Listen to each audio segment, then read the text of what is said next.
Hi there, this is Tim with a video of the Samsung QLED gaming monitor. It's a 49-inch 32 by 9 ratio monitor. So it's effectively like having two 16 by 9 monitors side by side with no bezel in the center. It goes up to 144 Hertz. It is a curved screen. And it actually has a bunch of cool features that made me decide to buy it. This isn't really a review video of sorts. It's basically a video of some of the features that I actually had to dig hard to find, and also a video basically telling you why I bought it in case you want to do the same thing. Now, as I unbox it here, it does have a resolution of 3840 by 1080. So it is literally two 1080p screens side by side with no bezel in the center, obviously joined perfectly together as a single screen. The reason why I went for a 1080p vertical height is because literally it's easier on the GPU. And when I'm making videos and things like that, and I split horizontally and have two different views on the top and bottom of a 4K video, I'll actually be rendering in 4K quality because it is 3840 pixels wide. So it's actually going to give me true 4K visuals there. So we've got down to the second layer here. I've taken out a lot of the bits and pieces.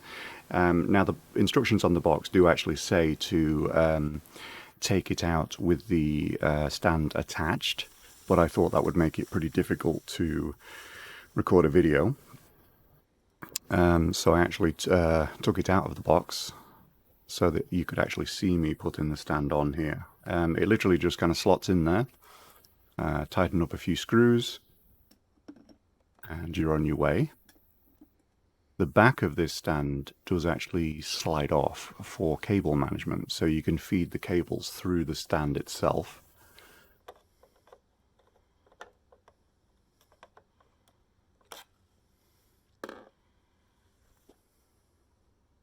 And then this is the bottom of the stand.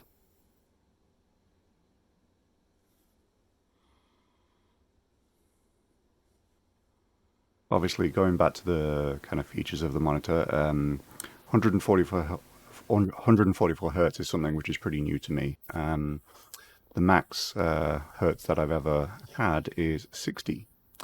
So I'm going to have to start playing around and see what frame rates I can actually run certain games in now, because obviously I could run up to 144 frames a second, and the monitor would actually display those.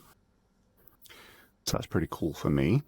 So this circular thing, it just kind of rotates on, just kind of covers up the screws and things. This is a headphone stand on the back of the monitor stand.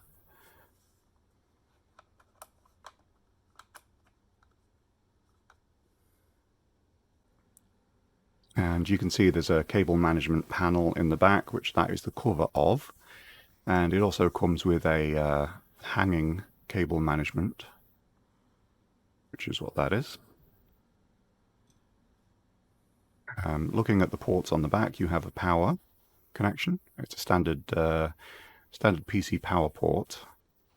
And then you have two HDMIs, a display port, mini display port. You have audio in and out, and you have a USB hub there. You have the USB in on the right hand side, and you have two ports out next to it. So it's actually got some really cool features there.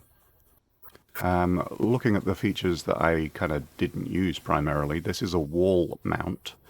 Now it is a heavy monitor. You have to be make sure that you get a stud in the wall if you're going to be mounting this thing. There's the USB cable for the USB hub. That is probably a HDMI, I think, without taking the covers off. That's a display port to a mini display port cable.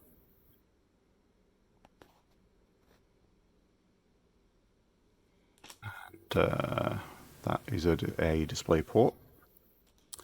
And there's the power cable, which, as you can see, it's got a fairly small plug. And then quick setup guide. And that just shows you how curved it is. So basically, if you put this in the right place, pretty close to you, it does actually look flat. So you can see it's got different kind of profiles there. You can set up profiles for different game modes. This menu here, it's actually a button that you can move around like like one of those kind of mice that you get on laptops. PvP mode, you can set screen 1 and screen 2 for different inputs. So it'll actually split the screen into 2 monitors for you. So here I'm just going to turn it on. Screen 1 I have as HDMI 1. So you can see it's got one screen on the left hand side, and if I had something plugged into HDMI 2, it would have it on the right hand side. Moving over to some games now. So this is F1 2020, just in benchmark mode. And you can see the menu at the bottom and in-game at the top. And you might think that it looks a little flat, but if I show you what it looks like to my eyes, and I move the camera left and move it right, you can see, because I'm sat in the middle of the curve, it actually doesn't look flat.